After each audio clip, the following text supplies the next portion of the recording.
Olá, pessoal, bem-vindos de volta aqui no canal do YouTube. Hoje a gente vai falar sobre economia e sustentabilidade. Paulistana economista, ela trabalhou durante 16 anos no mercado financeiro e, de repente, ela resolveu parar tudo e repensar a vida. Viajou 2 anos ao redor do mundo e, ao voltar, junto com a sua sócia, ela resolveu criar um novo modelo de consciência financeira, um plano para que as pessoas pudessem ter uma relação diferente com o dinheiro. Ela fundou a Ação Consciência Financeira e hoje a gente vai conversar sobre como é ter uma relação com o dinheiro mais sustentável em tempos tão incertos, tão mutáveis. Vamos abrir então esse papo com a Gold Aragão. Muito bem-vinda, Gold! Que bom te receber aqui no canal. Bem-vinda! Obrigada, querida. Obrigada pelo convite. Obrigada. Um prazer estar aqui. A sua vida passou por uma série de reviravoltas. Você é uma economista paulistana, viajante. Eu gostaria que você começasse contando um pouco como começou a sua vida no mercado das finanças. Como é que era a sua rotina? Eu comecei a trabalhar no mercado financeiro 3 meses depois que eu comecei a faculdade de economia. Eu já trabalhava antes da faculdade, então quando eu entrei na faculdade foi só uma questão de arrumar um emprego, né, na área. E aí eu comecei fazendo estágio num banco. Trabalhei 16 anos no mercado financeiro. A rotina dentro do banco é bem puxada, bem pesada, né? A gente trabalha muitas horas, tem todo um lance de você entregar muito e fazer as coisas acontecerem, o que é muito bacana em termos profissionais, de você aprender a tocar e a gerir um negócio, mas ao mesmo tempo, com o tempo, eu fui vendo que eu não queria levar esse estilo de vida. Eu acho que a vida vai mostrando sinais para a gente enxergar as coisas de uma outra forma. Então, a minha vida, em 2013, começou a me dar vários desses sinais. Eu tive problemas de saúde, série de questões pessoais que me alertaram. Esse estilo de vida não está mais fazendo sentido para mim. Eu quero viver um outro estilo de vida. Então, foi nesse caminho aí. E muitas coisas aconteceram que fizeram você escolher outra rota. E eu acho isso bem interessante. Outro dia eu estava lendo sobre uma matéria do The Guardian e é uma proposta da Kate Raworth, uma economia onde as pessoas vão repensar a maneira de se relacionar com o dinheiro no século XXI, um sistema econômico que é bem mais sustentável, trazendo o conceito de circularidade, de regeneração, a valorização da produção local, uma alimentação mais saudável, vegetariana. Então, na verdade, o foco fica no decrescimento, ou seja, a redistribuição financeira, econômica, a redução das horas de trabalho, os empregos mais compartilhados, até mesmo a implementação de renda básica universal, que é um novo conceito. E o que eu achei mais impressionante também foi o cancelamento da dívida. É factível, Gold? O que é considerado uma economia sustentável e ainda mais falando na realidade do Brasil? Eu acho que tudo pode ser factível desde que as pessoas tenham boa vontade de fazer acontecer. Se a gente olhar as economias desenvolvidas, né, os países mais ricos, mais desenvolvidos, também desenvolvido é uma questão muito relativa, né? Então, os países que têm mais poder aquisitivo porque desenvolveram tecnologias que fazem eles produzirem mais capital financeiro. Países da Europa, como Finlândia, Suécia, Noruega, Islândia, são economias que têm bastante poder aquisitivo e que distribuem essa renda que esse país tem de maneira igualitária, dando benefícios para a sociedade, como educação, saúde. Quando a gente pega os países mais, sem ser esse bem-estar social, e aí nem tem diferença tanto em países ricos ou pobres, se a gente pega os Estados Unidos e o Brasil, para mim, eles têm modelos econômicos muito parecidos e de bem-estar social muito parecido, que é uma desigualdade de renda. Se a gente pega os Estados Unidos, ele está cada ano também mais desigual. Então, assim, qual é a boa vontade dos governantes, do poder público, de fazer essas questões acontecerem? Quando a gente pega esses países que eu citei primeiro, existe essa boa vontade de fazer essa distribuição, né, do que se arrecada entre a população. Nos Estados Unidos, no Brasil, em vários outros países, a gente não vê essas economias trabalhando desta forma. Eu acho muito factível, só que para isso acontecer, as pessoas que têm mais, elas precisam abrir mão para poder distribuir para aquelas pessoas que têm menos. Se a gente pega a classe média da Europa e a classe média do Brasil, os padrões de vida de classe média são muito diferentes. Então, aqui no Brasil, uma classe média tem faxineira, tem empregada, tem escola privada para os filhos. Se pega a classe média da Europa, As pessoas limpam os seus próprios banheiros. E eu tenho amigos na Europa que falam, pô, mas se eu for ter uma faxineira, custa muito caro, porque a faxineira tem que ganhar um salário igual ao meu. Então, também tem essa questão, né? Eu acredito que uma economia mais sustentável é uma economia que a gente vive com aquilo que a gente precisa para viver. E a gente também precisa para viver lazer, desfrutar, ter satisfação. Só que será que eu preciso... Tem vários estudos que dizem que tem uma quantidade mínima de dinheiro que a gente precisa para viver. Aí esse dinheiro começa a crescer na nossa renda, a gente vai nos mimando, né? Ganhando satisfações para deixar a gente feliz. Chega um patamar que não importa quanto mais dinheiro eu tenha, isso não vai me trazer mais satisfação e mais felicidade. Então a gente precisa de dinheiro, sim, a gente precisa ter renda para a gente viver bem, com qualidade de vida, mas chega um patamar, isso que a gente está vivendo hoje, né? O que a gente precisa hoje nesse cenário? A gente precisa ter o que comer bem, a gente precisa dormir bem, a gente precisa se sentir quentinho, seguro, confortável, né? E aí a gente percebe que todas as outras coisas que a gente achava que a gente precisava, não precisa tanto assim, nem estou usando. Então, eu enxergo essa economia sustentável da gente ter essa visão crítica do tipo, faz sentido isso? É isso que eu preciso para viver? Então, eu acho que a economia sustentável ela tem esse olhar também, do olhar do todo, né? De ter um sistema mais sustentável, seja de recursos naturais, seja de todos os recursos humanos, né? Quando a gente trabalha muito, a gente também não é sustentável, né? Não fica sustentável em termos de saúde. Então, não é só os recursos naturais, são todos os recursos que a gente tem à nossa disposição, inclusive os humanos, a gente viver de uma maneira mais sustentável e mais equilibrada. Mas tem um negócio que chama poder e dinheiro. E hoje de manhã eu estava lendo uma reportagem de que o presidente dos Estados Unidos anunciou que vai querer começar a explorar os recursos minerais da Lua. Então, assim, o espírito colonizador do homem que quer mais e quer explorar mais e quer poder, o quanto isso contrabalanceia com a gente ter um cenário sustentável para todos os seres humanos que habitam este planeta. Então, é uma questão que é muito mais além de só um sistema econômico, uma questão do que a gente que faz sentido, né? E a gente está vivendo um momento que, apesar do distanciamento social, a gente é uma única coisa. Eu tô aqui em São Paulo, você está aí em Londres, tem pessoas na Ásia, e todos nós estamos vivendo a mesma coisa. Então, será que isso vai fazer a gente se unir e olhar em prol desse bem comum do planeta? Você falou sobre explorar recursos naturais na Lua, né? Que loucura. Eu fico pensando sempre naquele 1% da população, os bilionários, milionários. Por que eles ainda existem? Claro que a gente sabe que tem uma série de interesses envolvidos, mas será que existe uma perspectiva de mudança frente a uma nova fase que a gente está vivendo, uma crise que a gente está enfrentando, das pessoas repensarem o consumo? Bilionários e milionários, Gold, explica isso. Eu acho que tudo isso que está acontecendo, a gente vai ter uma transição para um novo sistema econômico, que muito provavelmente nem eu, nem você, nem as pessoas que estão vendo esse vídeo vão assistir na nossa vida, porque os sistemas econômicos demoram séculos para mudar, dezenas de anos. Então, eu acredito que a gente vai para um sistema econômico mais sustentável. A gente está cada vez mais com seres humanos assistindo esse vídeo e nós duas aqui questionando tudo isso que a gente está vivendo. E eu acredito que as novas gerações que estão vindo por aí, as crianças, elas vão ter mais consciência do que a gente para fazer esse sistema econômico mudar.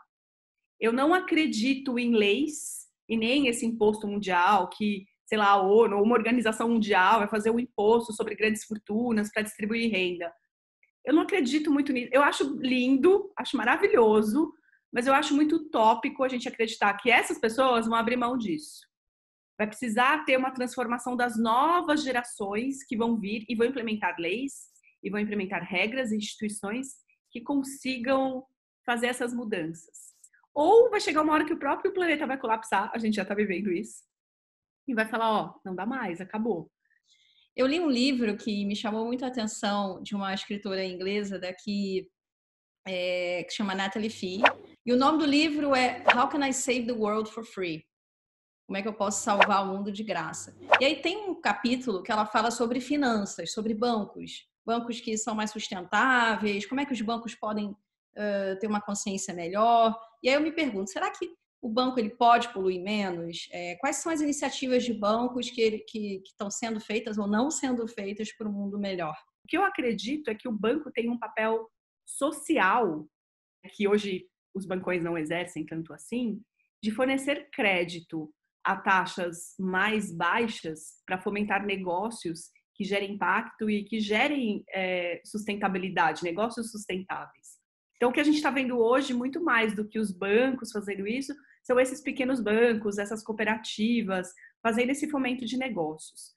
Enquanto empresa, eu acho que o banco digital ele pode ajudar a poluir menos, sim, mas é um discurso dúbio, que tem o lance de poluir menos, de que vai usar menos estruturas físicas, mas tem o interesse financeiro do banco também, e isso acaba reduzindo emprego, uma série de outras coisas.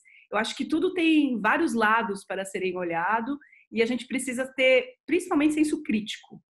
E o lixo, que para mim é um grande problema. Sempre penso nessa questão do lixo, a quantidade de cartão de crédito. Tudo bem que hoje em dia, para quem tem condições, ainda consegue usar o celular para pagar algumas coisas e tudo mais. Tem muitos desafios aí pela frente dentro desse novo potencial sistema que vai vir, que, como você falou, talvez a gente nem consiga enxergar e perceber aqui em vida. O que está acontecendo hoje, o que a gente está vendo é que a gente tem assim, boa parte da população brasileira não é bancarizada. A ajuda que o governo está dando, a pessoa não tem conta corrente, ela tem que ficar na fila do banco para conseguir esse recurso.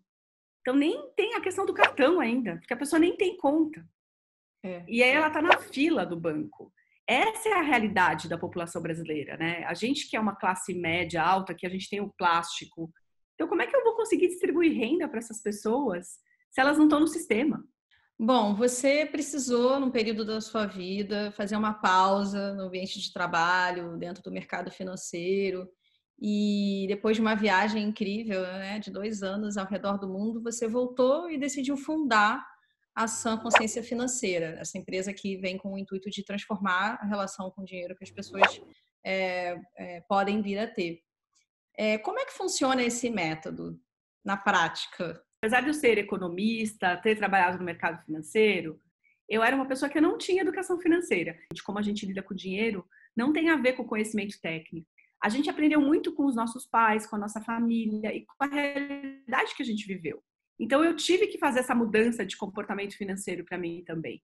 E hoje o que eu mais quero é colocar essa mudança de comportamento que eu fiz essa revisão do dinheiro na minha vida, que eu reavaliei o papel do dinheiro na minha vida e ajudar as pessoas a também ter essa reavaliação do dinheiro na vida delas.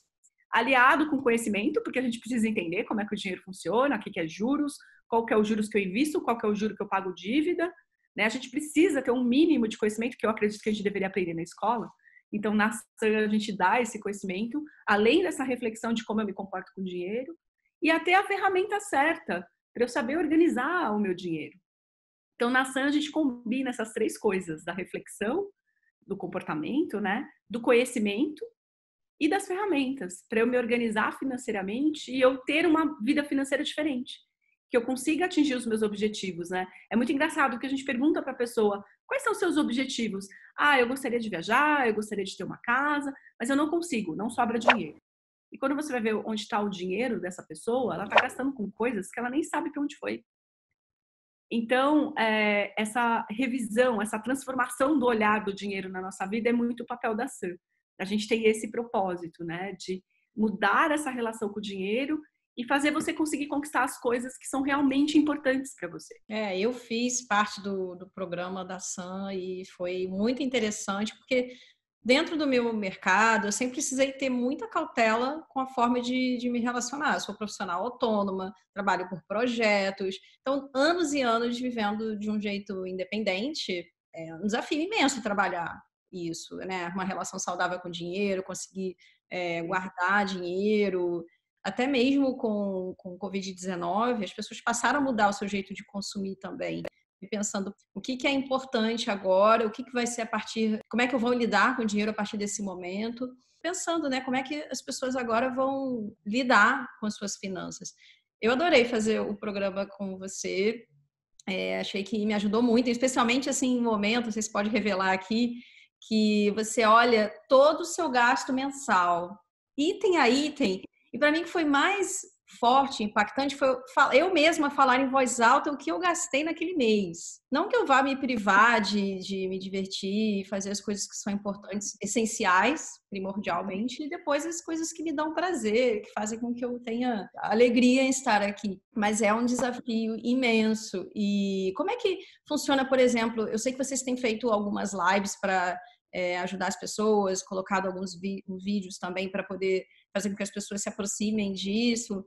Mas para quem não tem condição nenhuma pagar por um modelo como esse, quais são, assim, as dicas fundamentais que você daria para quem está assistindo esse vídeo?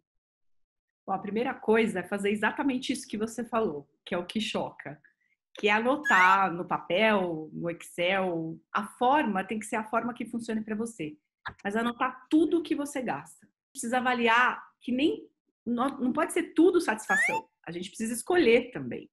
Tem muita gente que fala, isso acontece porque eu ganho pouco. E, na verdade, essa questão da renda, é óbvio que a gente precisa de um mínimo de renda para a gente viver bem e ter qualidade de vida, mas a gente vê que quanto mais a renda da pessoa aumenta, mais ela aumenta os gastos. Porque a gente acontece no mecanismo da psicologia, né? O que acontece? A economia comportamental e a psicologia econômica, ela estuda muito como o nosso cérebro age. Então, assim, é muito melhor eu me recompensar agora, do tipo, eu trabalho tanto, eu preciso me compensar agora disso. Então, eu vou comer a comida cara, eu vou gastar dinheiro com aquela roupa, ou eu vou trocar por um carro muito mais caro.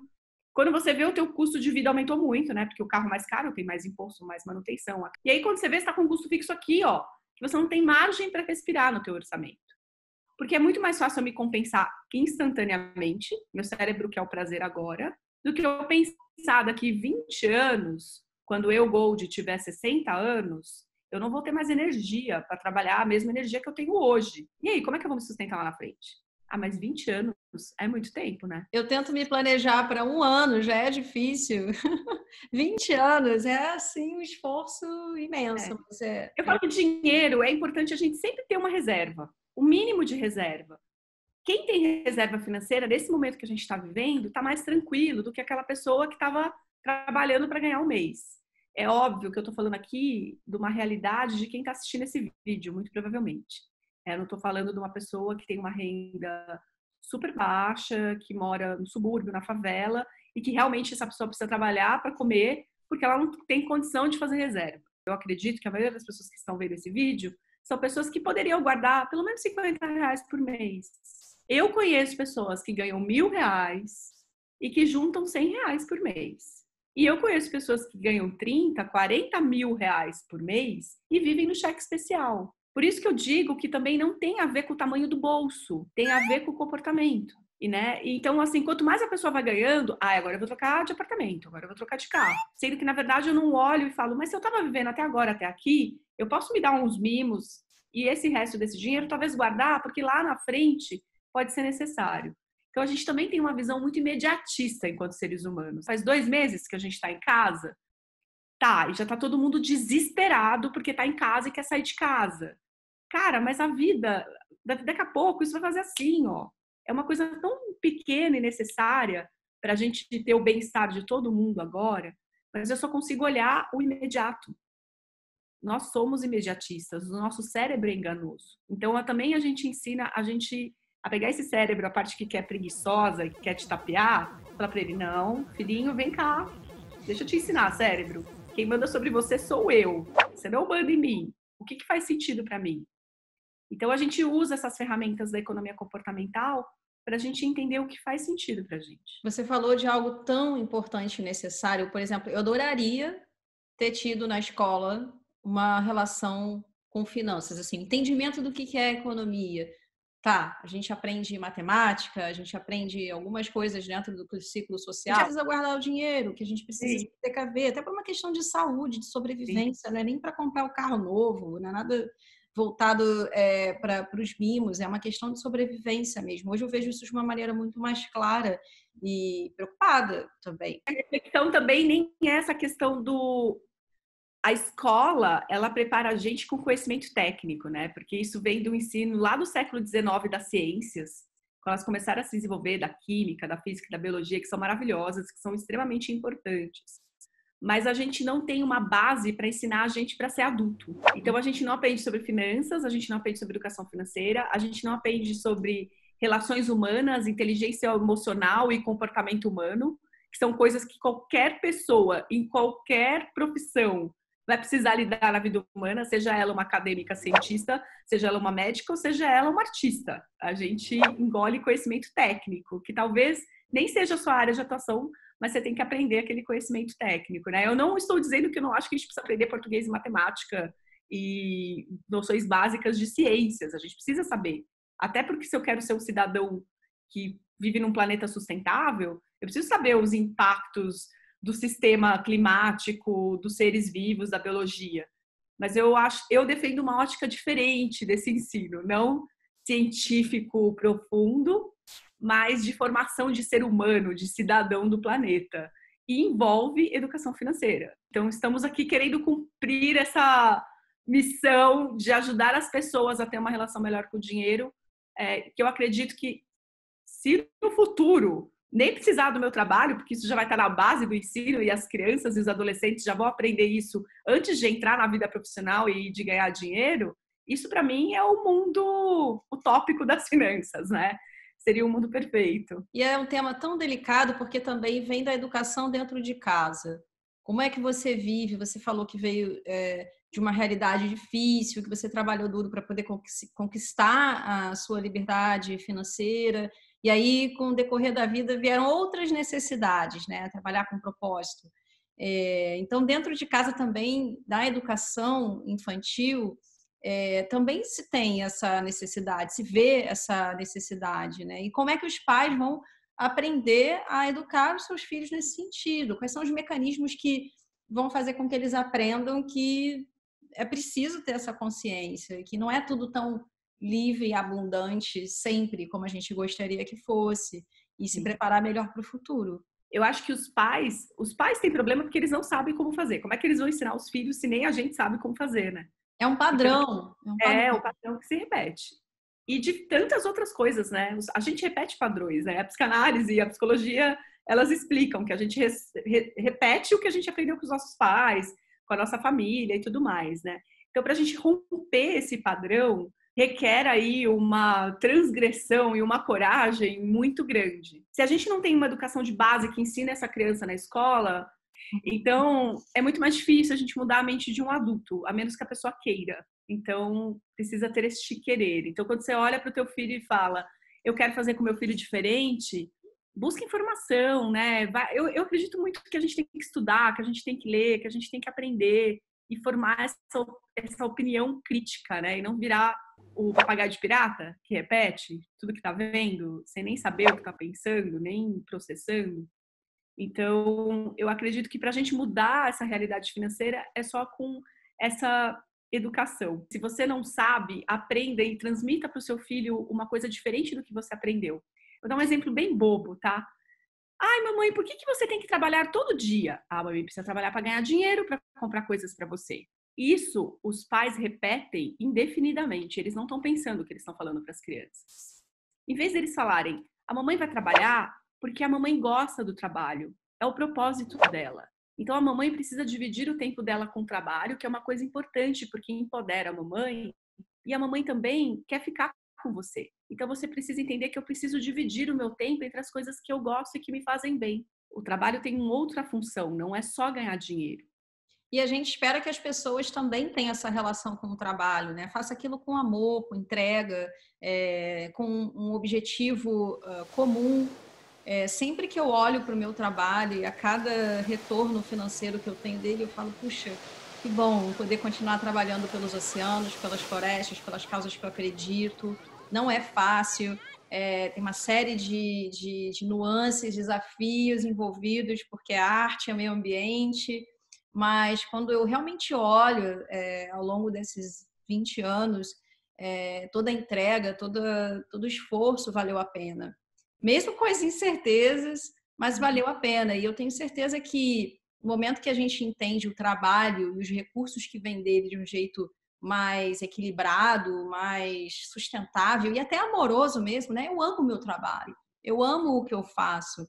E aí passar isso para as outras gerações, seja as pessoas que a gente dialoga, ou seja dentro de casa, na educação dos filhos, já tem uma outra perspectiva, tem uma outra relação. Que é importante a gente ressignificar o trabalho. Muitas vezes eu posso ter um trabalho que não é tão lindo quanto o seu, do tipo, eu tenho um propósito, uma coisa maravilhosa. Tem muita gente que trabalha porque precisa ganhar dinheiro. Mas olha dentro de você, é só para ganhar dinheiro?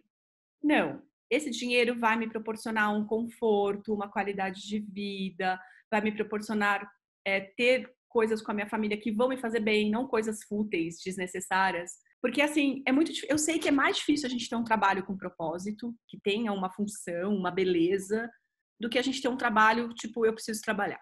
Só que se a gente transmitir isso para os nossos filhos, eles vão estar repetindo esse ciclo.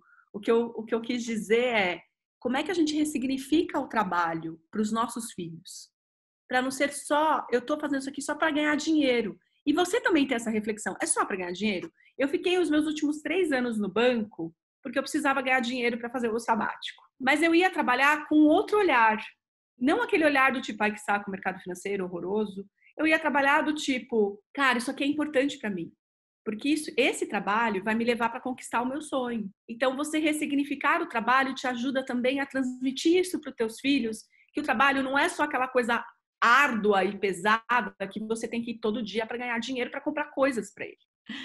Bom, agora a gente tem que perguntar o seu status. Qual é o seu relacionamento com o Planeta Gold? Desde que eu tomei essa decisão de fazer um sabático, ficar 2 anos viajando pelo mundo e ver realidades diferentes da nossa, e a gente olha para os Estados Unidos e para a Europa aqui do Brasil e acha que o mundo é isso, e o mundo é tão maior que a gente julga pelo que a gente vê na TV. Então, tudo isso me fez despertar para olhar para mim e falar qual é a maneira que eu quero viver. Olho o lixo que eu produzo hoje de uma outra forma. A minha alimentação mudou completamente. Várias coisas que me transformaram de olhar o mundo com uma outra maneira. Comprar roupa em brechó. Coisas assim, muito simples. Reciclar o lixo, separar o lixo.